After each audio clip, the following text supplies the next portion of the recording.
Kenali bibit porang dan kenali lahan budidaya porang di tempat masing-masing agar kita tidak melakukan kesalahan. Simak terus penjelasan dari kami pada episode budidaya porang dari Aksara Agro & Farm kali ini. Bismillahirrahmanirrahim. Assalamualaikum warahmatullahi wabarakatuh. Kali ini dari Aksara Agro & Farm untuk episode porang akan berbagi pengalaman, bercerita dari pengalaman kebun kami sendiri.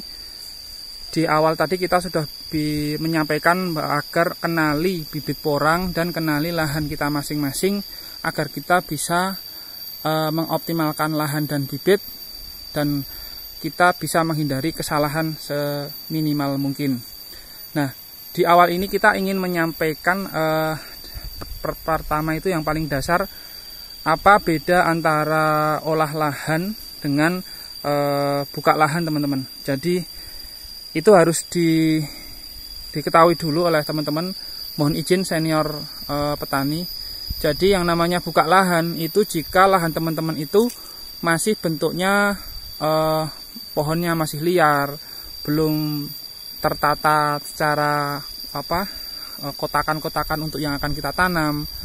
Lalu kita harus melakukan buka semuanya, itu kita harus bongkar gitu loh. Baik itu ada tegakan pohon ataupun barangkali ada batu. Jadi kita harus memulai dari awal. Tapi kalau yang namanya olah lahan itu seperti yang kami lakukan di Aksara, di mana untuk lahan porang ini kami menanam di atas gubuk kami seperti itu. Nah, ini posisinya kami lebih tepatnya untuk lahan ini olah lahan karena awalnya lahan ini itu seluas kurang lebih 3.000-an meter persegi ini itu merupakan pohon cengkeh. Lalu ada banyak tanaman liar yang lain seperti jamu-jamuan, seperti temulawak, seperti ini temulawak. Lalu ada lagi vanili itu teman-teman di sana, vanili yang tumbuh secara liar. Nah, lalu pohon cengkeh dan pohon mahoni yang sudah memang tidak produktif, sudah tua, akhirnya hanya kita tebang. Dan yang kita pertahankan itu tegakan pohon cengkeh yang masih produktif seperti ini, teman-teman. Mungkin di sini ada 1, 2, 3, 4, 5, 6. Di atas ada 6. Nah, jadi sama pohon bambu itu masih kita tidak kita habisi karena untuk pemanfaatan pupuk organik. Nah, jadi olah lahan yang kami lakukan itu lebih pas disebut di lahan Aksara untuk budidaya porang ini. Jadi kita harus mengenali dulu lahan. Nah, lalu yang kedua itu kita harus mengenali tanaman apa yang sebelumnya ditanam di sini. Karena itu sejarah itu harus kita kenali. Jangan sampai itu ada kaitannya dengan kami ini yang akan kami ceritakan, teman-teman. Jadi kami ada pengalaman yang bisa kami bagikan ke teman-teman dan ini tidak untuk ditiru ya, teman-teman. Jadi kami itu ini contoh temulawak ini. Ini banyak sekali temulawak di bedengan-bedengan porang ini. Nah, kami di awal itu tidak memperhatikan detail bahwasanya di sini itu dulu banyak sekali tumbuh subur temulawak. Nah, akhirnya pada saat pengolahan lahan, artinya pada saat mencangkul, karena di sini tidak memungkinkan akses untuk mendatangkan traktor ya. Jadi kita mencangkul secara manual itu tidak secara steril, artinya steril di sini rimpang dari temulawak ini itu tidak disterilkan dari lahan, teman-teman. Jadi mencangkulnya tidak terlalu kurang dalam dan kurang bersih gitu. Perlu diketahui bahwa kedalaman jadi seperti ini, teman-teman. Ini porang, ini temulawak. Ini porang, ini temulawak. Itu porang, ini temulawak. Dan 3 minggu yang lalu kita sudah melakukan pembersihan ya, tapi belum sampai ke rimpang dari temulawak ini. Jadi pengalaman kami ini semoga dapat menjadikan pelajaran berharga buat teman-teman yang lain, bahwasanya pada saat kita olah lahan kita harus betul tahu apa tanaman yang ditanam di lahan ini sebelumnya. Lah, kalau sudah seperti ini, ya kita mengevaluasi seperti apa penanganan nantinya untuk membersihkan gulma maupun tanaman liar selain porang pada bedengan budidaya porang ini. Nah, nantinya kalau porang itu sudah tumbuh relatif mungkin sekitar 30-40 cm, ini kami akan mencabut dan mencari membersihkan dari rimpang temulawak. Nah, jadi seperti ini udah mulai kuncup. Ini temulawak. Ini sudah mulai buka daunnya, porangnya sudah mulai. Itu ada kuncup lagi. Jadi ini bibit katak super ya teman-teman. Nah, jadi nanti kalau sudah porangnya itu tunasnya itu tumbuh sekitar 40 cm, kami terpaksa harus membersihkan secara manual temulawak ini sampai ke rimpangnya, karena kedalaman posisi rimpang temulawak itu lebih dalam dibandingkan dengan posisi bibit porang, teman-teman. Nah, jadi ini pelajaran berharga bagi kami untuk pengolahan lahan pada tahun berikutnya. Nah, lalu pelajaran yang berikutnya, kenapa kita harus mengenali lahan, dan itu seperti ini teman-teman. Jadi kita perhatikan bahwa kemiringan lahan ini itu kan relatif kurang lebih 30-an derajat ya teman-teman. Jadi bedengan yang di atas kita harus ngeh bahwa di atas itu ada saluran air, nanti turun ke bawah ke sana. Nah, kita harus menyesuaikan bahwa bentuk bedengan yang di atas itu memanjang, artinya tegak lurus dibandingkan kelerengan. Sementara yang di bagian bawah dari kotakan ini yang saya tunjuk sampai ke bawah itu bentuk bedengannya sejajar dengan kemiringan. Nah, agar air itu lebih bisa bisa mengalir dengan mudah dan tidak menyebabkan antar kotak ini longsor, teman-teman. Jadi saluran air itu benar-benar harus kita kenali, teman-teman, di lahan masing-masing agar tidak terjadi sesuatu hal yang tidak diinginkan saat hujan deras, apalagi musim hujan ini pada tahun 2021 ini. Dari informasi BMKG itu relatif merata sampai nanti di bulan Februari 2022. Nah, lalu yang kedua itu kita harus kenali bibit porang. Ini terkait kemampuan finansial kita, teman-teman. Jadi dalam bertani kita nggak boleh, kalau dari kami ya, itu tidak boleh ngoyo atau bernafsu.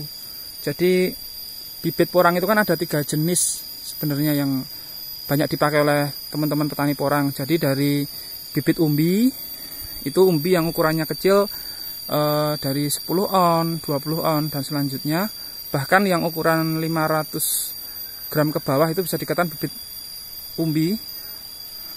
Bahkan ada juga yang masih melakukan pembesaran umbi dengan umbi besaran 1 kilo. Itu masih ada yang menanam lagi untuk pembesaran umbi. Yang kedua itu katak. Jadi katak itu ada orang yang menyebutnya itu bibit umbi daun. Umbi daun yang nanti munculnya di persimpangan daun seperti ini, nanti ada semacam umbi kecil di persimpangan. Jadi itu yang bisa ditanam. Lalu yang ketiga itu spora. Itu dari katak, dari tunas bunga. Nah, kalau dari kami itu menanam dominan dari mayoritas bibit katak super. Nah, yang di atas itu bibit katak mini, teman-teman. Nah, jadi kita harus menghitung dan mengetahui, kenali bibit porang kaitannya dengan pengadaan, karena di porang ini memang kita membeli bibit itu hanya sekali, namun menanamnya berulang kali, teman-teman. Jadi ada yang bilang bibit porang itu mahal, ada yang bilang murah. Yaitu relatif mahal dan murah. Tapi yang jelas untuk kesinambungan tanam nantinya itu tidak memerlukan modal uang lagi untuk menanam, untuk pengadaan bibit. Karena bibit bahkan kita bisa memperluas lahan dari katak yang nanti dihasilkan dari lahan ini teman-teman. Lalu dari bibit katak yang katak super yang misalkan diameternya itu 5 cm, itu dalam waktu satu musim katakan 8 bulan tanam, itu akan mengalami dengan asumsi pembesaran menjadi 1 kilo, itu diameter umbi 1 kilo itu kurang lebih 15 cm. Jadi untuk pembengkakan umbi yang kita tanam ini kan katak ya teman-teman, ini cukup paling 2 ruas jari kedalamannya. Nah nanti katak yang selama 8 bulan ditanam itu akan mengalami pembesaran umbi yang di dalam tanah. Nah itu kita harus memperhitungkan bahwa dengan asumsi pembesaran menjadi 1 kilo diameter 15 cm, sehingga kita membuat tinggi bedengan ini itu minimal, nah ini tinggi bedengan minimal 20 cm ditambah 10 cm 15 cm. Asumsinya 10-15 cm itu untuk mengamankan agar air itu tidak menggenangi atau membanjiri bedengan, membanjiri umbi. Karena kalau sampai umbi itu terkondisikan banjir basah, itu ada potensi busuk umbi. Sehingga kami membuat tinggi dari saluran air ke tinggi bedengan ini minimal 35 cm, karena bibit yang kami tanam itu dari bibit katak. Lain halnya kalau teman-teman menanam dari bibit umbi, itu usahakan lebih tinggi lagi bedengannya, karena kebutuhan